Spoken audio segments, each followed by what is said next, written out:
Hey, what's up you guys, it's Ruthie and welcome back to my channel. In today's video we're going to go into chapter 1 of Swimsuit by James Patterson and Maxine P. So let's get right into this video. This video may contain sensitive topics and foul language. If you do not wish to continue, I suggest you click off the video now. You have been warned. Part 1. The Camera Loves Her. Chapter 1. Kim McDaniels was barefoot and wearing a blue and white striped Juicy Couture mini dress when she was awoken by a thump against her hip, a bruising thump. She opened her eyes. In the blackness, his questions broke the surface of her mind. Where was she?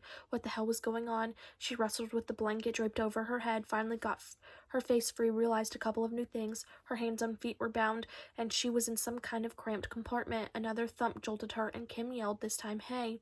Her shout went nowhere, muffled by the confined space, the vibration of an engine.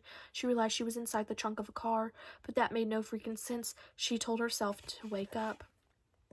But she was awake, feeling the bumps for real, and so she fought, twisting her wrist against the knotted nylon rope that didn't give. She rolled onto her back, tucking her knees to her chest. Then bam, she kicked up the lid of the trunk, but not budging it a fraction of an inch. She did it again and again, and now pain was shooting from her soles to her hips, but she was still locked up and she was hurting. Panic seized her and shook her hard. She was caught. She was trapped. She didn't know how this had happened or why, but she wasn't dead and she wasn't injured. She would get away.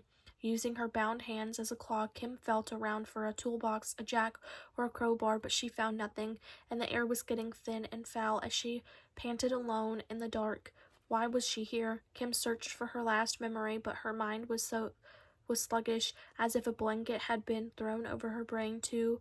She could only guess that she'd been drugged. Someone had slipped her a roofie, but who?